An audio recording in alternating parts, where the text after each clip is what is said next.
What's up, you guys? Welcome to XJ6 channel. So today I'm going to be showing you guys the steps to take to see if your X300 is in need of a new fuel pump.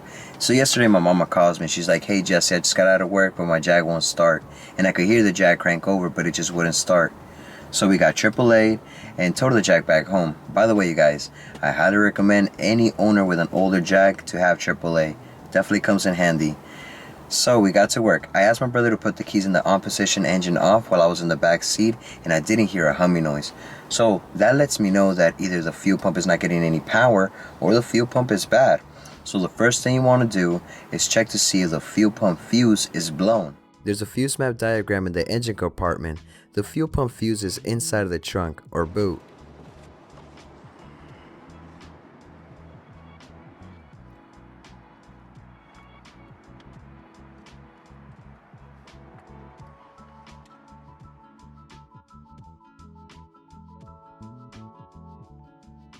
Alright, so if that checks out, the second thing you want to do is check to see if you're getting any fuel into the fuel rail by removing the fuel hose that attaches to the fuel regulator. Turn the key to the on position and check if fuel spills out. And we got nothing. So the third step to take would be replacing the fuel pump relay. Unlike a fuse, you can't visually see if the relay is bad, so it's good to keep a few spare relays inside your trunk. So right after replacing the fuel pump relay, we got power back into the fuel pump and fuel back into the fuel rail. So that was actually the problem my mom's Jag was having. It was just a bad fuel pump relay. But I'll still be showing you guys how to replace the fuel pump on your X300 because my dumbass actually replaced the fuel pump first before replacing the fuel pump relay. I know, hella dumb. But hey, at least you guys get a how-to video out of it. By the way, you guys, the method that I'm going to show you guys on how to replace the fuel pump is not the proper way. The proper way will be to remove the fuel tank from the luggage compartment, the trunk. The method that I'm going to show you guys, we're going to remove the fuel pump from the back seat. And I know a lot of people are not going to like this, but I believe this is the fastest and easiest way to get the job done. So, yeah, let's get to the how-to video. Start by disconnecting the battery that's located inside of the trunk. Unscrew and remove the two fuse panel covers beneath the rear seat.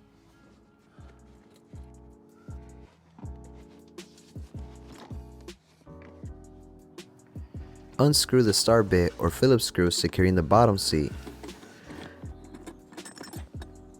Do the same for the other side, then remove the bottom seat.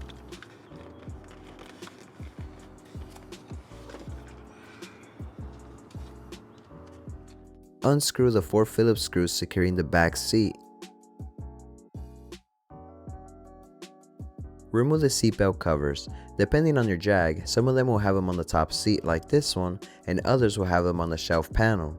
Be very careful, the plastic is fragile.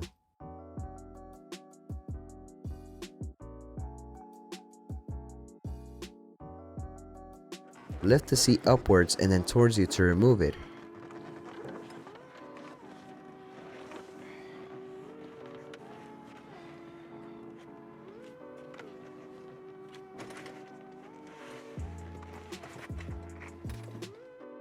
Remove the 2 plastic retainers which secure the top shelf panel.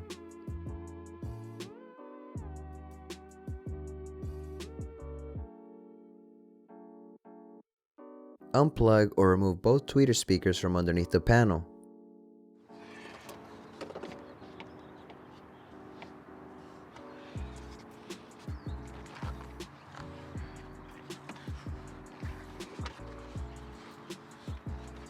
Some Jags are equipped with a 6x9 rear speaker, and I only recommend this fuel pump removal method if your Jag doesn't have a 6x9. You won't be able to fit it back right after this.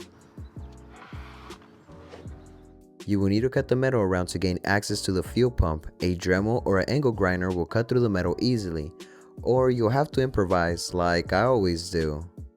I drilled multiple holes around the cutting area so it will be easier for me to cut the metal. Be very careful not to cut yourself. Wear some safety glasses and gloves.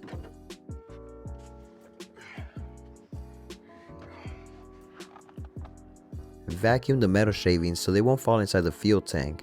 You can also use an air compressor to blow them away or a magnet to pick them up. Unplug the connections and remove the vent hose.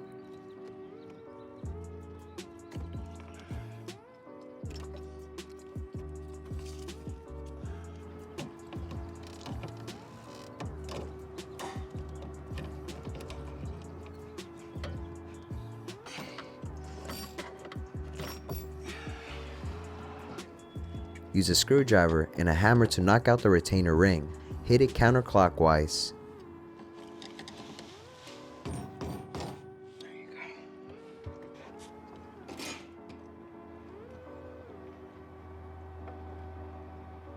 Unplug this connection.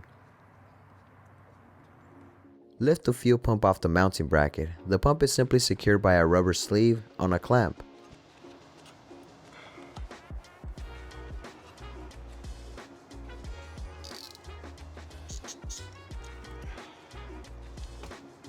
Reverse installation, and make sure to install the rubber parts from the old pump onto the new fuel pump. Before putting the interior back, make sure that the car starts. Turn the car to the on position 3 times so fuel can flow back into the lines, and start the car.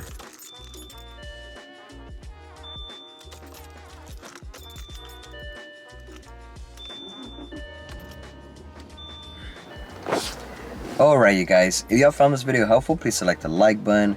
There's links to parts and tools in the video description, and if there's anything else that you guys recommend that I missed, let us know in the comment section. Share your knowledge, you guys. Let's help each other. Thanks for watching, and I'll see y'all in the next one. Late.